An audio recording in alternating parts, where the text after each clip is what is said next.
Bonsoir à tous et à toutes. Aujourd'hui, je vais parler des sensations de faim et je vais t'expliquer comment cela peut être plus complexe que ça.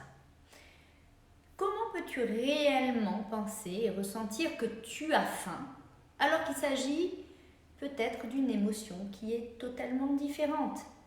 Reste avec moi, je t'explique ce phénomène et je te partagerai ma drôle d'expérience et quelques stratégies aussi à la fin pour y faire face.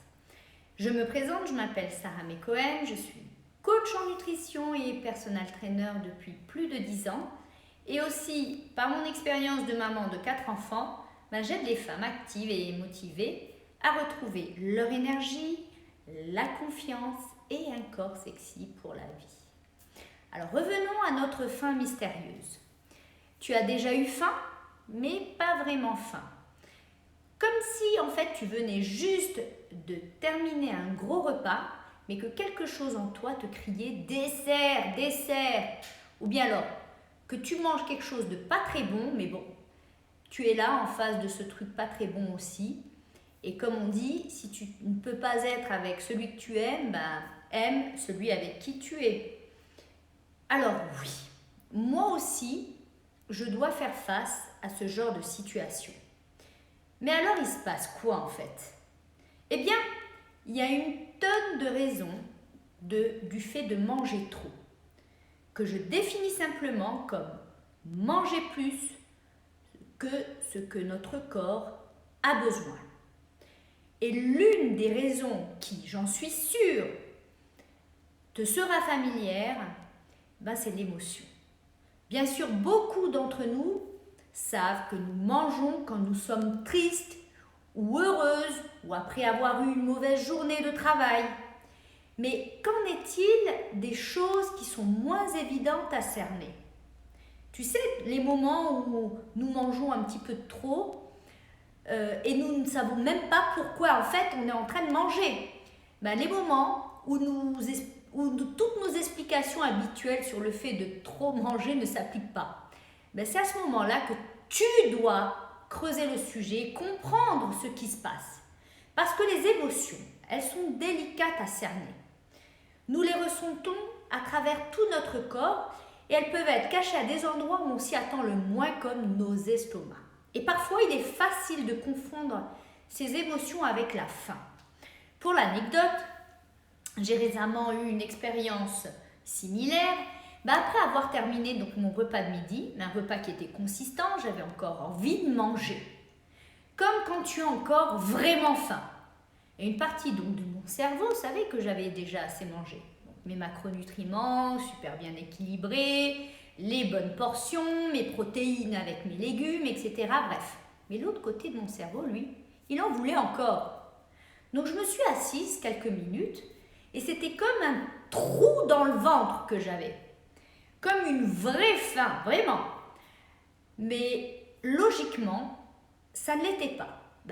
Je me suis dit, ok, prends 5 minutes et j'ai essayé en fait de comprendre ce qu'il y avait derrière dans ce terrier en fait. Je me suis posé des questions, quelques questions. Ce que je ressentais, dans quelle partie de mon corps je ressentais ces émotions, cette sensation. J'ai alors réalisé que je n'avais pas faim du tout. Et ce que je ressentais en fait, c'était de la colère. C'est vrai, j'étais en colère. J'ai continué à me concentrer sur cet endroit. Ma mâchoire, elle était serrée, j'avais mon front qui était plissé, mon estomac gargouillé. J'étais en colère, mais où? Dans mon ventre.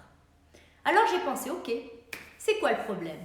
J'ai travaillé à l'envers en utilisant un concept que j'enseigne en fait à mes clientes dans mon programme Maman Reshape Challenge, qui est appelé Casser les chaînes. Et avec cet exercice, on suppose que manger n'est que le dernier maillon d'une chaîne qui s'étend donc dans le passé où on remonte cette chaîne. Tu peux penser que tu as faim maintenant, mais peut-être en fait que tu es passé devant une boulangerie qui sentait bon 15 minutes avant et que tu as oublié. Ou peut-être que quelque chose de très stressant s'est passé dans ta journée. Donc petit à petit, en rebroussant le chemin inverse de cette chaîne d'événements, Ben, j'ai continué à me poser des questions. Qu'est-ce que j'ai fait, qu'est-ce que je faisais tout à l'heure, à quoi je pensais, où j'en étais. Et enfin, j'ai compris d'où venait ma colère. J'ai pu cerner donc ce sentiment et comprendre l'origine. Et ben, qu'est-ce que j'ai fait ensuite? Eh bien, je me suis donné encore 5 minutes de plus pour vraiment me connecter en fait à mon corps. Ben, après ça, je me suis détendue. La colère est sortie et la faim a disparu aussi vite qu'elle n'est arrivée. Et ce qu'il faut savoir, c'est que les émotions sont principalement des signaux corporels. Alors sentez-les, n'ayez pas peur n'allez pas trop les intellectualiser avec votre cerveau. Serrez les dents, faites des sons, souriez, bref, faites tout ce que vous pouvez pour pouvoir les exprimer. Si jamais vous vous retrouvez à avoir faim sans vraie raison, voici quelques conseils pour vous aider à y faire face.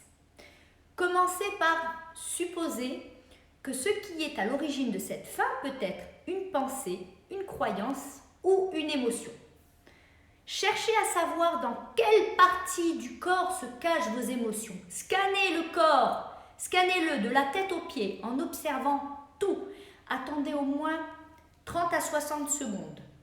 N'oubliez pas que les émotions peuvent être ressenties comme la faim. Oui, c'est bizarre, une trompe d'éléphant l'est aussi, alors la nature a bien fait les choses, tout est possible.